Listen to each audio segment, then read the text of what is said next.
जो आप बात कर रहे हैं ना, जो ये नोटबंदी के दौरान हम किसी को बता रहे हैं, अब वो हम तो तब आज भी कह रहे हैं कि जब नोटबंदी हुई तो लोगों को अचानक एक प्रॉब्लम तो हुई, लेकिन उस प्रॉब्लम में जो उद्देश्य था वो बहुत बड़ा था। पूरा हुआ उद्देश्य पूरा हुआ। इस देश में नरेंद्र मोदी सरकार के अपॉइंट किए हुए, उनकी सम्मति से आए और फिर गए गवर्नर उर्जित पटेल या फिर देश का वित्त मंत्रालय, नोटबंदी के जो घोषित लक्ष्य थे उनको लेकर कोई भी देश के सामने आज तक स्पष्ट आंकड़े नहीं रखे गए हैं। सारे अर्थशास्त्री कहते हैं इससे जीडीपी को हिट मिलेगा। हिट मिला। देश की जीडीपी पिछले 2 दशक में सबसे कम है ग्रोथ रेट।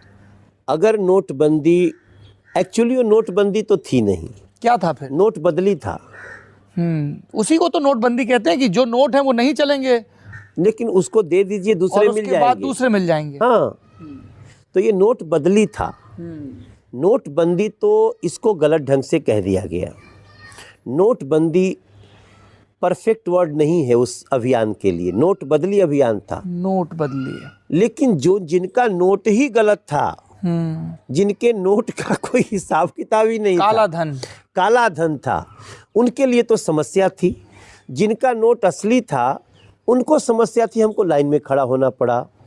पर वो छोटी समस्या थी, जैसे मुझे समस्या नहीं हुई कोई, हमारे पास है ही नहीं काला धन। अब ये बताइए कि 4 दिन आपको खड़ा होना पड़ा नोट बदलने के लिए, तो आप इतना परेशान हो गए, और शाहीन बाग में 41 दिन से खड़े हैं, आपको कोई परेशानी नहीं हो रही है।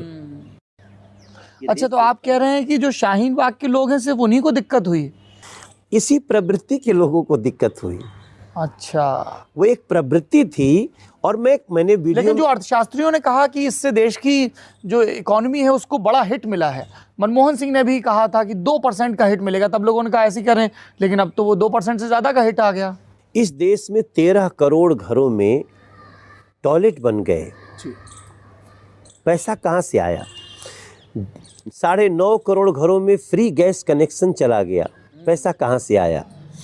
5 लाख रुपए का इस देश के 60 करोड़ लोगों को 5 लाख रुपया का फ्री इलाज मिलने लगा। आयुष्मान भारत। इसी जितने बचे हुए गांव थे, हर जगह बिजली का खंभा, बिजली का तार खिंच गया। कोई भी गांव बिजली से अछूता नहीं रहा। सौभाग्य योजना, अटल ग्राम लोगों के घर घर में बल्ब, हमने LED बल्ब देने लगे। इन सारी चीज़ों के बीच हम किसानों को 6-6 हज़ार रुपया सालाना उनके अकाउंट में देने लगे। हमने व्यापारियों को 60 साल होने पर उनको 3,500 का पेंशन देने लगे। हम लोग जो भी GST भरता है उसको 10 लाख रुपए का जीवन बीमा देने लगे। ये सब नहीं हो पाता अगर ये नोटबंदी या नोट बदली जिसको हम कहते हैं नहीं हुआ होता। आप ये कह रहे हैं कि नरेंद्र मोदी सरकार की ये जो सुविचारित और प्रख्यात, सुप्रचारित कल्याणकारी योजनाएं हैं, इनका पैसा नोटबंदी के पैसे से आया? उससे बहुत फायदा हुआ है। कोई अर्थशास्त्री नहीं बता पा रहा है क्या फायदा हुआ। वो अर्थशास्त्री को छोड़िए, मनोज तिवारी अर्थशास्त्री को सुनिए ना। बताइए।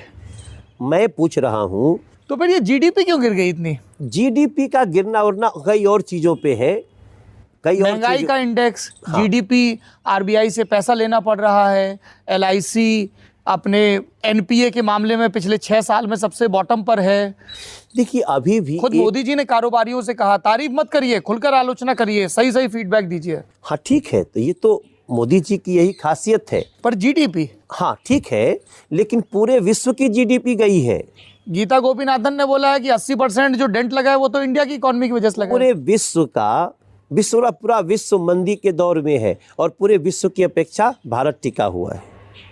सौरभ जी, हम इसको वर्ल्ड लेवल पे, वैश्विक स्तर पे समझना चाहिए। हमारी इंटरनल पॉलिसीज का कोई लेना देना नहीं? नहीं है ना। हमारी इंटरनल पॉलिसीज आज इतनी मजबूत हुई है। हम अच्छी चीज़ों को हमने मनरेगा बंद किया, कांग्रेस के समय शुरू हुआ ना, हमने नहीं बंद किया। वो तो मोदी जी ने लोकसभा में भी कहा था इसको जिंदा रखेंगे। हाँ ठीक है, लेकिन आज एक सबसे बड़ी जो चोट पहुंची है आतंकवाद पे जी, क्या उसको ये देश के अर्थशास्त्री लोग नहीं देखेंगे? नोटबंदी से आतंकवाद को चोट पहुंची है, भयानक चोट ये कहा गया था, लेकिन उसके बाद के जो आंकड़े आते हैं वो इस चीज की पुष्टि नहीं करते हैं। और वो आंकड़े केंद्रीय एजेंसीज के रिलीज किए हुए हैं, चाहे वो नक्सल एरियाज के हों, चाहे वो कश्मीर के हों। जो जम्मू कश्मीर में पत्थरबाजों को नोट संस्कृति में उसको खड़ा किया जाता था, वो नोट जैसे ही वो बंद हुआ, उसके कारण विदेशी जो नकली नोट आते थे उसकी बंदी हुई, उसके कारण ड्रग मतलब इस माफियाओं, एक फैसले से सारी बीमारियों का इलाज उनकी सारी चीज वहीं धरी की, वो बदल कहाँ सकते थे, वो किस बैंक में जाते। पर देश का रिजर्व बैंक तो कहता है कि 99.8%, एक मोटा मोटा आंकड़ा, उतनी करेंसी वापस आ गई। 99.8% में 0.2% बचा ना, जी। वो सारे पैसे से आतंकवाद हो रहा था। 0.2% का आंकड़ा तो देखिए कितना होता है। हमारी इकोनॉमी जो है वो 57 लाख करोड़ की है, उसमें 0.2% सोचिए तो कितना बड़ी बात है। बहुत बड़ी रकम है। तो आतंकवाद को चोट पहुंची नोटबंदी से। आतंकवाद को चोट ऐसी पहुंची कि जो पत्थर फेंकते थे वही जाके पंचायती चुनाव में वोट देने लगे। पंचायत का चुनाव हुआ जम्मू कश्मीर में। विधानसभा चुनाव कब करवा रहे हैं? दिल्ली के बाद हमें से लगता है कि हो ही जाना चाहिए।